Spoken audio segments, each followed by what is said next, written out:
Up to this point, at least this week, we've been talking about finding and developing strategic language and stylistically rich language.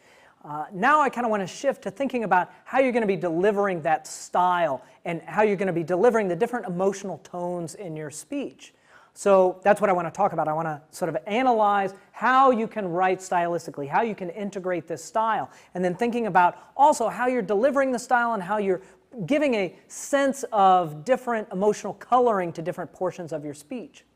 So I want to show you a sample clip from a Barack Obama speech when he was running for the Democratic nomination, so the first time he was running for president.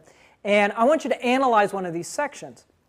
And I want you to listen for how he's integrated style, how there's not really a difference between his argument and his style. Rather, his argument is being made stylistically.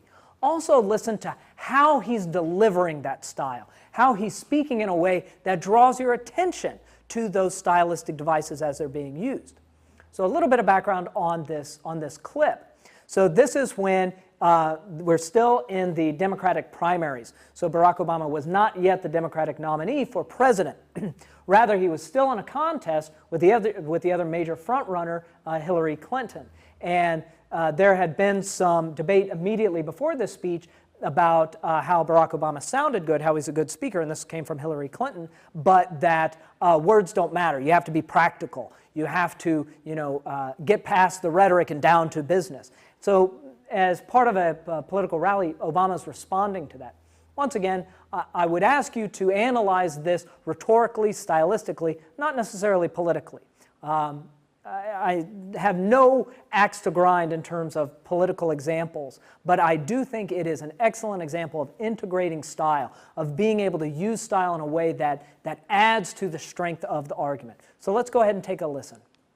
But understand this argument about words not mattering. The most important thing that we can do right now is to re-engage the American people in the process of governance, to get them excited and interested again in what works and what can work in our government, to make politics cool again and important again and relevant again. Don't tell me words don't matter.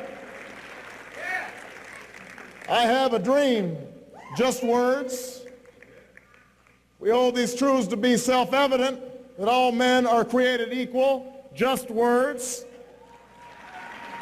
We have nothing to fear but fear itself, just words, just speeches.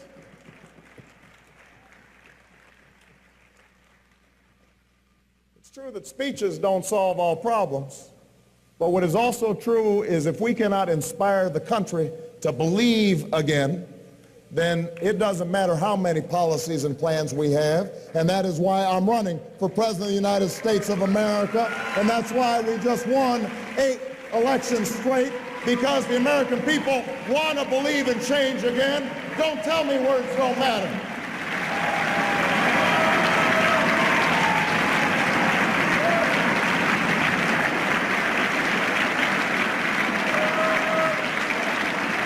Don't tell me ideals and inspiration don't matter. Don't tell me hope doesn't matter.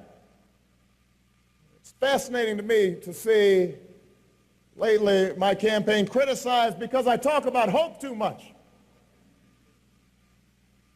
Oh, he's talking about hope again. He's so naive.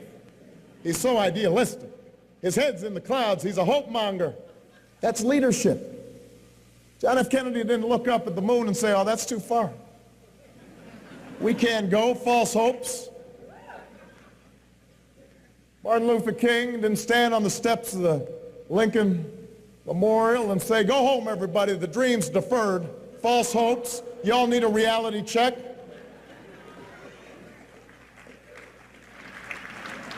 There is a moment in the life of every generation when that spirit of hopefulness has to come through if we are to make our mark on history. When we cast aside the fear and the doubt and the cynicism and we stop settling for what the cynics tell us we have to settle for, and Democrats, this is our moment. This is our time. And if you will stand with me on Tuesday, if you vote for me on Tuesday, if you are willing to keep on marching and organizing and knocking on doors and making phone calls and attracting young people and getting old folks reinvigorated and getting the middle folks involved. I promise you, we will not just win Wisconsin, we will win this nomination, we will win the general election, and together, you and I, we will change this country and we will transform the world. Thank you, Wisconsin. I love you.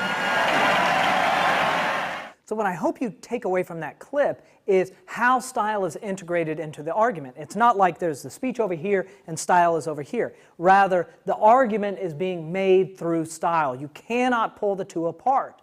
And also in the sense of how the delivery is matching the style. We'll come back to this in just a few moments, but as you listen to that or as you analyze that, I want you to also see there's only a handful of rhetorical stylistic devices going on in there, right? You can get to this speech, and in fact probably a lot of Obama speeches, through anaphora, symploche, polysyndeton, and anaphora again. Certainly in the clip that I've got right here, this section here, you can see we move from anaphora to symploche. We've got polysyndeton and all the ands. We will win Wisconsin. We will win. And we got some anaphora in there as well. So, I mean, we've got a lot going on here, but it's only a handful of stylistic devices. So that's sort of a way of integrating it. Now also, I want you to be thinking about changes in emphases. And emphasis are variations in the intensity or in the tone. And in that clip, we see sort of a building up of intensity and then a bringing it back down and a building up again. So this sort of back and forth. I would say you could envision an emphasis being akin to a movement in a symphony. And having these different emphases allows you to avoid being one note. And the beats or the change-up in your speeches are where you're sort of changing these emphases. And if you watch that clip, you can see Obama sort of gets intense and then takes a moment and brings it back down again and goes off in a different direction. So you've got this sort of change-ups going on in here. Certainly, as you're preparing your persuasive speech or a persuasive speech, you might want to go through your script and identify sort of what's the ideal emotion that you would want your audience to feel there. Not intensely, but what's the general emotional frame. And do this if it's appropriate, but you know, if you're doing a standard ill, blame, cure, call to action speech, it makes sense that you're angry or upset in the ill. But if you're still angry or upset in the cure, that doesn't seem appropriate.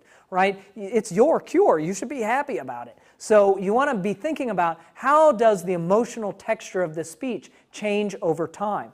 So as we're moving into delivery in terms of style, you're thinking in terms of, now that you've got all this good writing, make sure you deliver it in a way that capitalizes on it.